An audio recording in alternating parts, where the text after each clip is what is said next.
గ్రామ పంచాయతీ కార్మికుల జీతాలు చెల్లించడంలో రాష్ట్ర ప్రభుత్వం జాప్యం చేస్తుందని జిల్లా కలెక్టర్ కార్యాలయం ముందు నిర్వహించే ధర్నాకు పెద్ద ఎత్తున కార్మికులు తరలి రావాలని సిఐటియు నాయకులు గురజాల శ్రీధర్ పిలుపునిచ్చారు. ఈ సందర్భంగా వారు మాట్లాడుతూ గత 6 నెలల నుంచి గ్రామ పంచాయతీ కార్మికుల జీతాలు చెల్లించడంలో ప్రభుత్వం జాప్యం చేస్తుందని మండిపడ్డారు. కార్మికులకు కనీస వేతనం 18,000 పెంచడంలో, ఉద్యోగ భద్రత, ప్రమాద బీమా సౌకర్యం తదితర డిమాండ్లపై ఎన్నో సందర్భాల్లో పోరాటం చేసిన ఈ ప్రభుత్వాల వైఖరిలో మార్పు కనబడడం లేదని అన్నారు. ఈ కార్యక్రమంలో గ్రామ పంచాయతీ కార్మికులు పాల్గొన్నారు.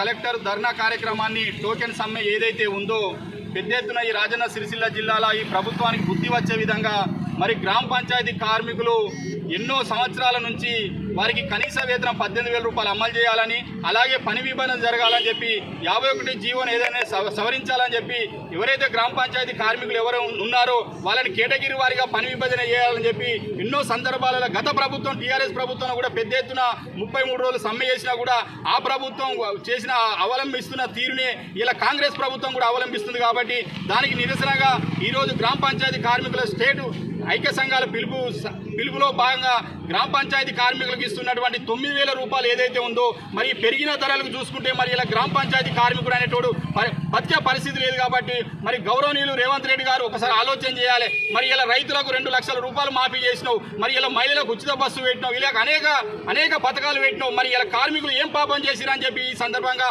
గ్రామ పంచాయతీ కార్మికుల తరఫున డిమాండ్ చేయడం జరుగుతుంది. వారికి కనీస వేతనం 18,000 రూపాయలు అమలు చేయకపోతే మాత్రం రాబోయే రోజుల్లో పెద్ద ఎత్తున గత ప్రభుత్వానికి పట్టిన గతే రేపు భవిష్యత్తులో కూడా కాంగ్రెస్ ప్రభుత్వానికి కూడా కార్మికులు తలుచుకుంటే ఏమవుతుందని చెప్పి ఇలా స్థానిక సంస్థల ద్వారా కూడా బుద్ధి చెప్పే పరిస్థితి ఉంటుంది. కాబట్టి దాన్ని దృష్టిలో పెట్టుకొని గ్రామ పంచాయతీ కార్మికులకు బేషరతుగా 18,000 రూపాయలు అమలు చేయాలి, ప్రమాద బీమా సౌకర్యం కల్పించాలి, పని విభజన చేయాలి, అలాగే అధికారుల వేధింపులు కూడా మానుకోవాలని చెప్పి సందర్భంగా పెద్ద ఎత్తున రేపు